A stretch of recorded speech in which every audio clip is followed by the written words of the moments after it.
This story comes from a friend of mine. They were backpacking in Yellowstone National Park when they had an experience with something very strange. It was nighttime and they were camping out in the open wilderness of Yellowstone, which is apparently full of all sorts of different animals. A lot of people think it's just like a bunch of bison and stuff, but there's actually a lot more. There are also wolves, bears, coyotes, foxes, elk, deer, rabbits, ground squirrels, mice, rats, chipmunks, even bats, and if that's not enough, there are also cutthroat trout in the rivers and lakes, and even some species of snake. But despite all of this wildlife, most of the year there are no problems because most tourists do want to go out into the middle of nowhere in the winter time. You know, common sense and all that. But our hiker here decided that they would hike in the middle of the night. Apparently, they hadn't slept and were looking for some adventure, so they grabbed their things and set off into the night. As they hiked deeper and deeper into the park, they started to hear some distant howls. Now, they knew these weren't coyotes. They had heard those before. This was something much more haunting, something much more chilling. They kept hiking until they came across a river that was too high to cross, so they had to turn back. And on the way, they kept hearing those strange sounds. Were they getting closer? They didn't want to stick around to find out. They picked up their pace and hurried along the trail, desperate to get to their car.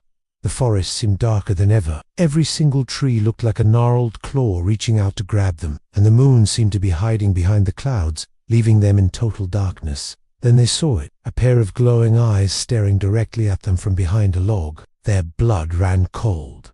What kind of animal was this? How big was it? Was it dangerous? They couldn't tell. Too afraid to stop and investigate, they practically ran to their car, fumbling with their keys as they tried to unlock the door. Finally, they got inside and locked it, then sat there for a long moment trying to catch their breath. Then they heard it again.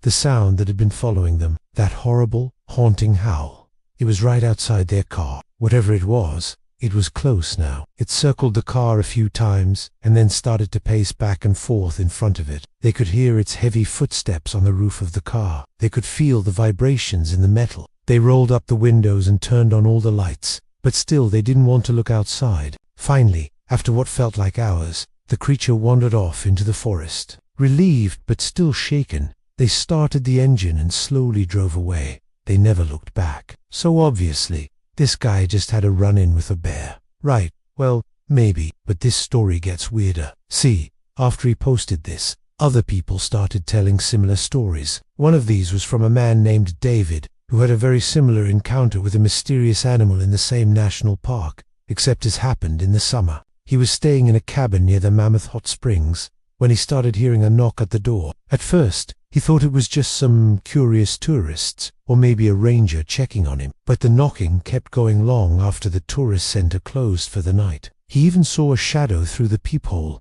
a large dark shape that didn't seem human. He never opened the door, though. He barricaded himself in the bathroom with a baseball bat until morning. And when he finally dared to come out, he found a huge dent in his door and some strange hair. He took the hair to the police, but they told him they couldn't test it. It was too old. Still, the officers admitted that it wasn't the normal animal hair that they were used to seeing. Okay, so clearly a bear. Just drop it. Okay, another one. A woman named Natalie said she was hiking with her friend near Black Sand Basin when she heard a scream in the trees. She described it as a loud, chilling, inhuman sound that made her whole body shake. Of course, it could have just been a bear, but Natalie said there were no bears in that part of the park. In fact, she said she and her friend saw tracks in the mud that didn't match any bear. They were too big. Maybe it was a mountain lion, except mountain lions don't make that kind of noise. Or maybe it was a wolf, except wolves don't live in Yellowstone. They had been reintroduced to the area back in the 70s and 80s, but they only live in the far northern section of the park, and Natalie was far south. Could it have been a werewolf? Well, that's possible, but we may never know for sure. If you've enjoyed this many things in one story, be sure to check out this playlist right here for more just like it. These stories are from various subreddits like r/let's not meet and r/no sleep.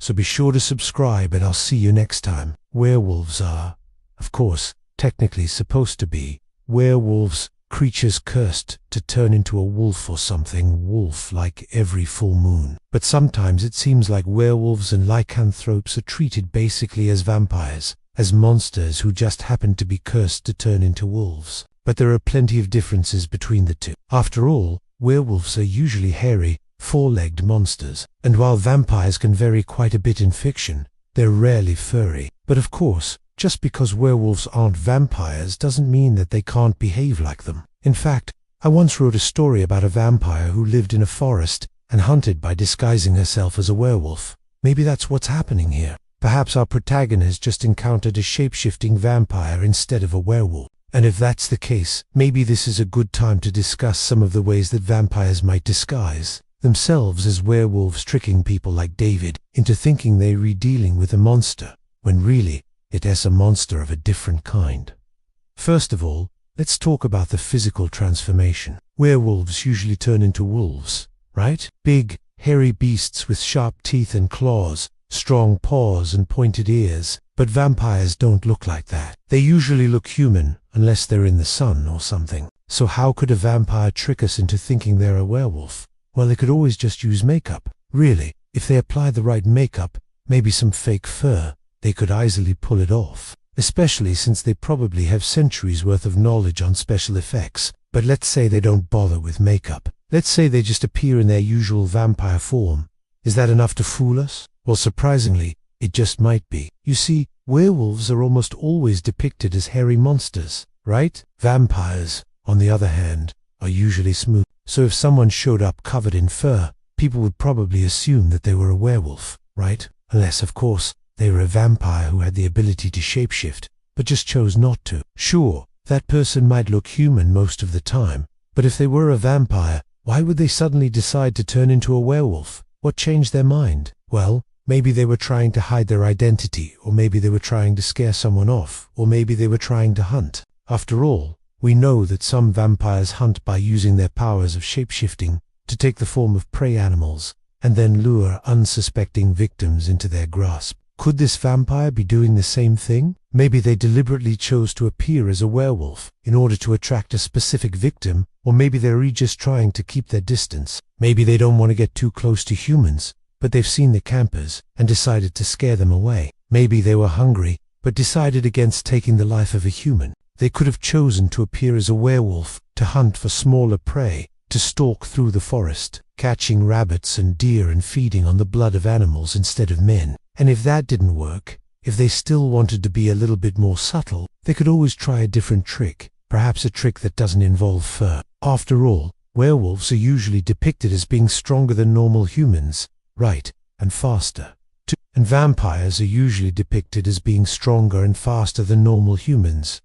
So a vampire could disguise themselves as a werewolf by showing off their superhuman strength and speed, leaping over logs, bounding across the river, chasing after their prey, fighting off any challengers. If they were willing to put on a good show, they could convince anyone that they were a werewolf, right? But what if they didn't want to show off? What if they just wanted to hide? Well, then they'd have to get creative. They'd need to rely on their centuries of knowledge of human behavior, their understanding of how people think, what they fear, how they act. They could sneak up on someone and whisper in their ear, convincing them that they're about to be attacked by a werewolf, tricking them into thinking they're hallucinating or having a nightmare. Or they could simply vanish into the trees, leaving behind only a single drop of blood or a scrap of clothing or a handful of dirt that smells faintly of sulfur and decay. If they were careful, if they knew what they were doing, they could leave behind just enough evidence of their presence to convince their victims that a werewolf had visited them, but not enough to prove it.